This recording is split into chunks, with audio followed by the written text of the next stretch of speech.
Hi guys, good morning. So let us see. இன்னைக்கான manifestation card என்னன்னு பார்ப்போம். Okay, இன்னைக்கான மேனிஃபெஸ்டேஷன் கார்டு வந்து kindness is a win win. If you think unkind thoughts about someone, you will experience those unkind thoughts manifested in your life. You cannot harm another with your thoughts. You only harm you. And if you think kind thoughts about others, guess who receives the benefits? You.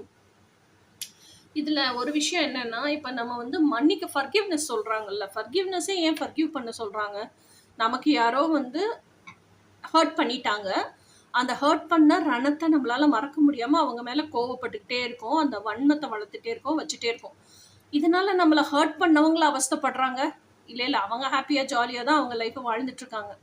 நம்ம தான் அவஸ்தைப்படுறோம். அப்போ நம்ம ஆன்மால என்னென்ன சிந்தனைகளை சுமந்துக்கிட்டு இருக்கோமோ அதனுடைய பலாபலனை அனுபவிக்க போகிறது என்னமோ நம்ம தான். ஓகேயா? அப்போது அவங்க ஹர்ட் பண்ணிட்டாங்கன்னு நம்ம தான் சுமந்துக்கிட்டே திரியிறோம், அவங்க இல்லை. அப்போ நம்ம தானே அதை ரிலீஸும் பண்ணணும். அதனால தான் மன்னிக்கவே சொல்கிறாங்க. மன்னிக்க சொல்கிறது அந்த இன்னொருத்தன் என்னத்தையோ தெரியாமல் செஞ்சுட்டான், அவனை விட்டுரு அப்படிங்கிறதுக்காக இல்லை.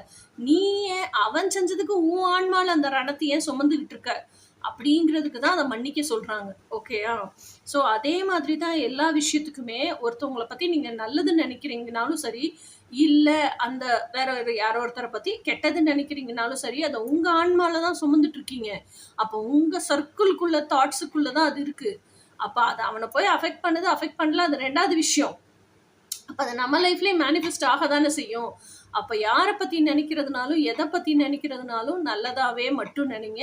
உங்களோட லைஃப்லேயும் அது நல்லதாகவே மேனிஃபெஸ்ட் ஆகி உங்கள் ஃபிசிக்கல் ரியாலிட்டியில் உங்கள் முன்னாடி அது அப்பியர் ஆகும். ஓகேயா? ஸோ இதுதான் இந்த கார்டில் சொல்லியிருக்காங்க. ஸோ இனி நாளைக்கு இன்னொரு நெக்ஸ்ட்டு நல்ல வித்தியாசமான கார்டோடு சந்திப்போம். Until then by.